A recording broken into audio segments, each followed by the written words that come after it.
Quatrième semaine de mobilisation pour les salariés d'ITélé et quatrième semaine de grève. Après une absence d'antenne très longue, les salariés d'ITélé se sont donné rendez-vous ici, au Bus Palladium, pour une nouvelle mobilisation.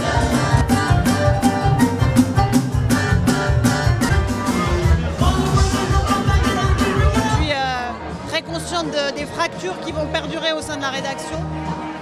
J'aime mes collègues, je suis là vraiment par solidarité avec eux et je trouve que ITélé est une belle chaîne, est une belle rédaction. Ce qui fait la force de cette rédaction, c'est son collectif.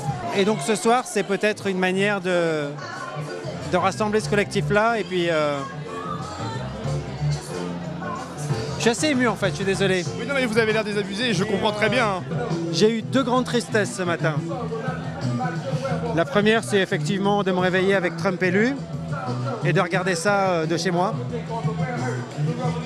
Et la deuxième, c'est d'avoir appris que 40 à 50 personnes avaient appelé dans la soirée la DRH pour réfléchir aux modalités pour partir.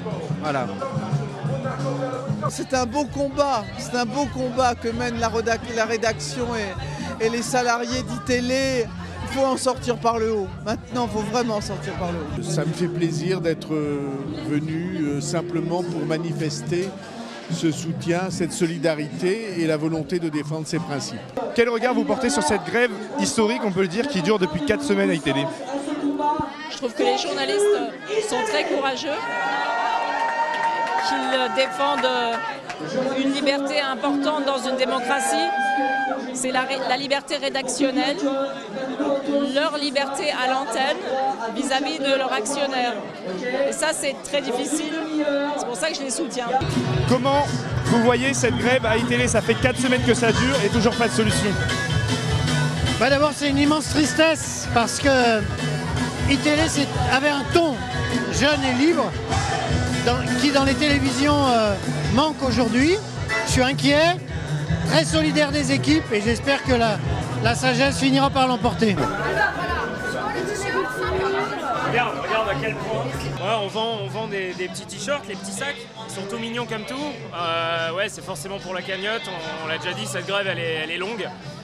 Financièrement elle est très dure, donc il y a énormément de petits salaires dans la rédaction. Donc voilà, pour tenir cette grève, pour pouvoir tenir, pour se battre pour nos idées, on a mis en place cette cagnotte sur les réseaux sociaux.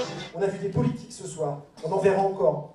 La sphère médiatique, le spectacle, le cinéma, le sport aussi. Vous nous avez fait vivre. Et quoi qu'il se passe, dans les prochaines heures, pour nous, et dans les prochains jours, notre rédaction sortira de ce conflit la tête haute et se reconstruira peut-être ailleurs, c'est vrai, parce que ça peut être le cas, mais avec la conviction d'avoir mené un combat juste.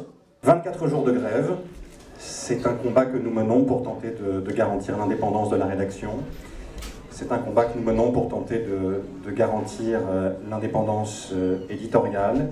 Comment atteindre cet objectif alors que planent au-dessus de nous des menaces, alors qu'il y a de très grands doutes? Nous avons des réponses, nous les avons données à notre direction. Ce sont des réponses qui ont été en grande partie écartées.